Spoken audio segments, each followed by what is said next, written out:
इसको करने से फल क्या मिलता है और इसको कब करना चाहिए। माताएं कहती हैं कि ये 16 ग्रंथि और 16 धागे का व्रत 16 दिन का होता है, जो भाद्रपद की शुक्ल पक्ष की अष्टमी से प्रारंभ होता है और आश्विन मास के अष्टमी को यह 16 दिन संपूर्ण होता है। इसीलिए इसमें 16 दिन का व्रत है, 16 ग्रंथि है, 16 घाट है और 16 प्रकार की उपासनाएं हैं। 16 प्रकार की जब हम पूजा करते हैं तो कहते हैं भैया पंचोपचार पूजा करनी है, दसोपचार पूजा करनी है या षोडशोपचार पूजा करनी है। पंचोपचार में आपके पास जो सामग्री है उसी से पूजा कर दीजिए। दसोपचार में क्या होता है, पंडित कहता है कुछ सामग्री लिखा देते हैं, कुछ आपके घर में होगी, दोनों मिला करके पूजा करा देते हैं। लेकिन जब षोडशोपचार की पूजा होती है उसमें कहा जाता है कि आपको सदस्य सामग्री लानी पड़ेगी। अगर कोई छूट गई है तो तुरंत बीच में लानी पड़ेगी, लेकिन बिना सामग्री की पूजा नहीं हो जा सकती है। जिसको बोलते हैं सर्वांग पूजा।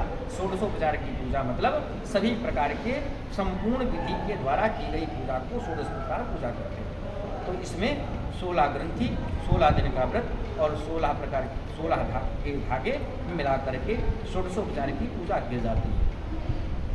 राजा को बताया कि इसको करने से धन धान्य की वृद्धि होती है, लक्ष्मी की प्राप्ति होती है, घर में सुख शांति मिलती है और जिनको संतान की कामना होती है उन्हें संतान की प्राप्ति होती है। राजा ने मन में विचार किया कि मेरे भी तो संतान नहीं है, तो क्यों ना इन माताओं से धागा को मांग करके लेकर के चलते हैं, अपने रानी को धारण करा करके उनसे कहेंगे कि माता लक्ष्मी का व्रत करें तो हमें भी संतान प्राप्त हो जाएगी, हमारे जो राज्य का युवराज मिल जाएगा और हमारे देख रेख करने वाला बुढ़ापा का सहारा कोई संतान उत्पन्न हो जाएगी। राजा ने बड़े भाव के साथ में उस धागे माता से धागा को लेकर के आते हैं और अपने रानियों से कहते हैं देवी ये धागा बड़ा दिव्य धागा है, ये लक्ष्मी का व्रत है, इसको करने से हमें संतान अवश्य प्राप्ति हो जाएगी, क्योंकि मैंने माताओं के भाव को उत्साह को देखा है।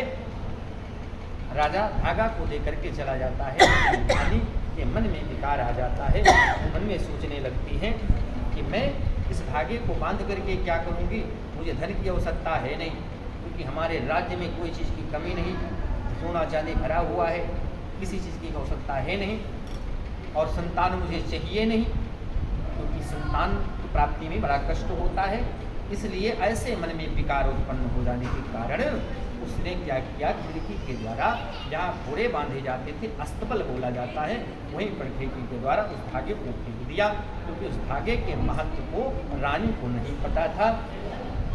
लक्ष्मी जी के धागे का अपमान करने के कारण रानी को दुख का आवागमन प्रारंभ हो गया, क्योंकि जब लक्ष्मी रूठ जाए तो वहाँ पर समस्त वैभव खत्म हो जाता है। हम जिस मंदिर में बैठे हैं, नारायण से उठ करके लक्ष्मी जी चली गई वैकुंठ से, तो नारायण को जाना पड़ा तिरुमला में तप करने। माता लक्ष्मी पहुँची कोल्हापुर और भगवान पहुँच गए तिरुमला तप करने, तभी ये वेंकटेश भगवान का अवतार हुआ है। तो जहाँ लक्ष्मी नहीं है वहाँ वैभव खत्म हो जाता है। तुम बिन यज्ञ न हुए वस्त्र न हो पाता, खान पान का वैभव सब कुछ आता। तो जहाँ पर लक्ष्मी रूठ जाए सोच लो वहाँ पर सब कुछ कष्ट आने वाला ही। इधर जब अस्तबल साफ करने के लिए दासी आती है, रोज सफाई करती थी, टोकरे में जब सारे कूड़े को रखती है, उस रोज उठा करके वो फेंक देती थी। आज उसका टोकरा नहीं उठ रहा है, बार बार प्रयास करने पर टोकरा नहीं उठा, तो उसने पलट करके सोचा कि लोग पलट करके देखते हैं आज भर गया है इसमें। तो जब देखती है तो चमचमाता हुआ पीला धागा, 16 ग्रंथि और 16 गांठ वाला धागा पड़ा हुआ है।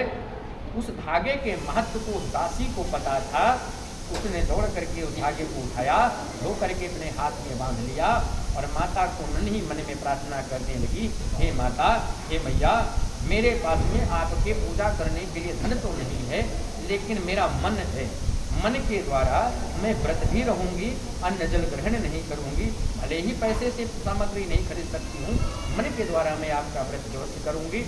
ऐसा मन में भाव करके दिन भर दासी काम करती रही, लेकिन अपने व्रत को खंडित नहीं किया, उसने व्रत किया। लक्ष्मी जी इतना प्रसन्न हुई तो उसके बाद में उसको दोबारा किसी के घर में काम करने जाने की आवश्यकता नहीं पड़ी। माता लक्ष्मी की कृपा हो जाए तो धन धान्य की क्या कमी रह जाए। उधर उस दासी को सभी प्रकार की धन धान्य ऐश्वर्य मिल गया। इधर रानी के अधागा अपमान करने के कारण लक्ष्मी जी रुष्ट हुई। रुष्ट जब लक्ष्मी जी हुई हैं, और जहाँ लक्ष्मी नहीं है वहाँ नारायण नहीं है, जहाँ नारायण नहीं है वहाँ लक्ष्मी नहीं है। अब राजा के राज्य में अकाल पड़ गया, बरसात होना बंद हो गया, अन्न की कमी हो गई, केवल रोगों का प्रादुर्भाव हो गया। राजा बड़ा दुखी होने लगा। आखिर हो क्या गया है मेरे राज्य को? मेरे द्वारा किसी ब्राह्मण का अपमान नहीं हुआ, मेरे द्वारा किसी गाय की आपद नहीं हुई, मेरे द्वारा किसी संत का अपमान नहीं हुआ, फिर आखिर ये हो क्या रहा है मेरे साथ में? मेरे राज्य की जनता को क्यों परेशानी हो रही है? एक दिन एक महात्मा उनके राज्य में आए। महात्मा ही कहें या भगवान ही उनको चिताने के लिए, रानी को कष्टदंड देने के लिए उस राज्य में प्रवेश करते हैं। राजा कहता है, महाराज मेरे राज्य में अकाल पड़ गया है, इस कष्ट को दूर करने के लिए कोई उपाय कर बताएं। महात्मा ने राजा के मस्तक को देख करके कहा, हे राजन, इसका कारण केवल तुम्हारी पत्नी है रानी। जब तक तुम अपने राज्य से उस रानी को नहीं निकालोगे तब तक तुम्हारे राज्य में किसी प्रकार की कोई वर्षा नहीं होगी, अन्न नहीं उगेगा, और ये जो रोग शोग आ गया है इसका भी शमन नहीं होगा। राजा विचार करने के बाद में रानी को अपने महल से, अपने राज्य से निकाल देता है। अब रानी कभी जीवन में कष्ट सहा नहीं, लेकिन एक बैक कष्ट आ जाए, राज्य से निकाल दिया जाए, उसके पास में कुछ नहीं, भगवान के मन में स्मरण कर रही है और रोते हुए इधर जाए कैसे जाए, चलते चलते जंगल की तरफ चलती। रात्रि का समय हो गया तो देखा कि एक धुएं से थोड़ी से धुएं निकल रहे हैं। रानी के मन में विचार आया, जहाँ अग्नि होती है वहाँ पर जीव अवश्य होता है। इसलिए रानी ने उस अग्नि के पास में पहुँच करके देखा कि कुटी खुली हुई है और महात्मा जी भिक्षाटन करने गए हुए थे, धुआं जल रहा था। रानी जा करके उस कुटी में अंदर बैठ करके कुंडी लगा देती है। जब महात्मा जी भिक्षाटन करने के बाद में, भिक्षा मांगने के बाद में जब आते हैं तो देखते हैं कुटी बंद है। महात्मा जी कुटी खोल करके चले गए थे, क्योंकि कुटी में कुछ था नहीं। महात्मा दिन में मांगते थे, रात में खा लेते थे, रात मांगते थे, सुबह खा लेते थे, तो बचता कुछ था नहीं, संचय कुछ था नहीं, तो कुंडी लगाने की जरूरत है नहीं। जहाँ धन होगा वहीं कुंडी लगेगी, बचाव करना जरूरी होगा। अब महात्मा जी बार बार पूछते हैं, हमारे कुटी में कौन है? रानी को कई बार पुकारने पर रानी अंदर से कहती है, महाराज मुझे वचन दो तब मैं खोलूँगी। महात्मा कहते हैं, ठीक है बेटी, मैं आपको वचन देता हूँ, आप जो कहोगे मैं मानूंगा।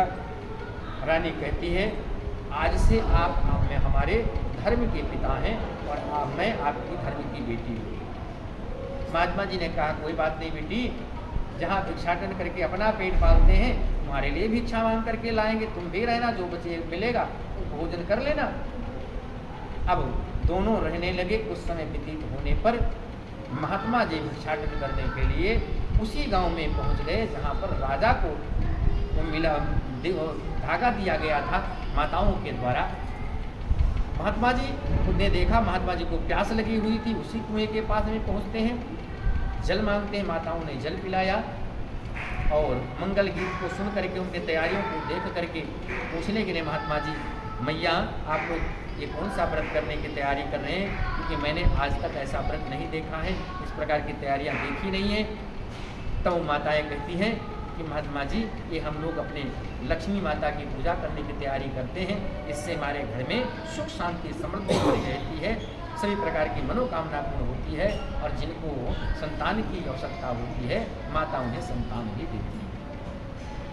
महात्मा के मन में विचार आया कि मेरी भी तो एक बेटी है, धर्म की बेटी है, उसको भी कोई संतान नहीं है और उसको भी बड़े कष्ट है, तो क्यों ना माताएं आप एक धागा मुझे दे दो, मैं भी अपने बेटी के लिए लेकर के जाऊं और बांध दूंगा।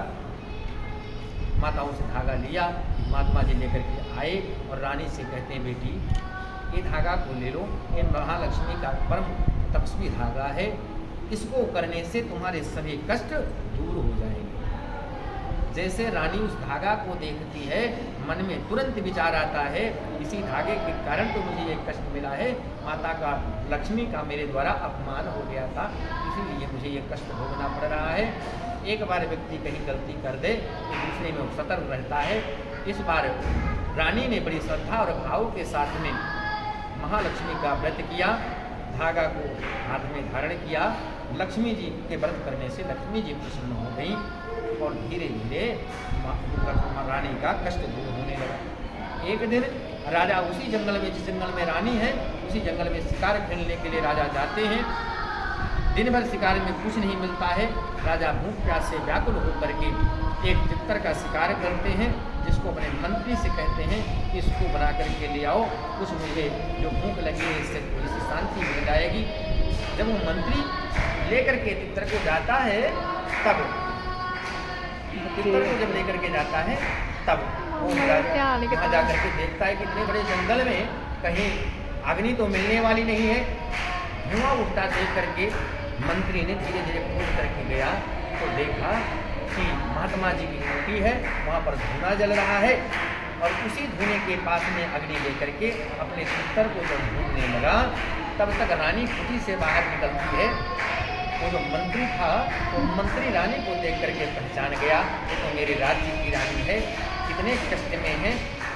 रानी को देखने लगा, इतने में ही तितर जल गया। अब मंत्री रोने लगा, राजा मुझे मृत्यु दंड दे देगा, एक तो भूखा राजा, यही मिला था वो भी खत्म हो गया, अब क्या करें हम।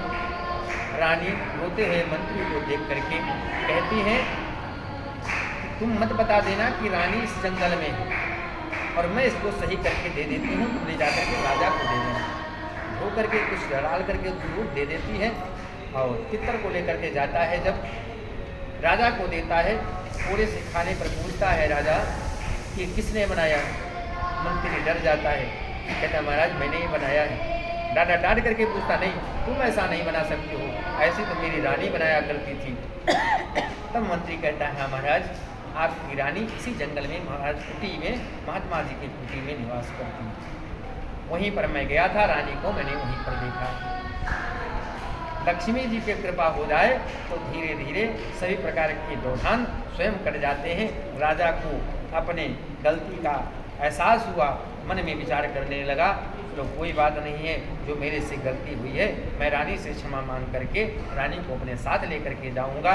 जब राजा वहाँ पर जाता है, रानी से कहता है चलो मेरे से ही गलती हो गई थी, मेरे से भूल हो गई थी, अब तुम राज्य को वापस लौट चलो।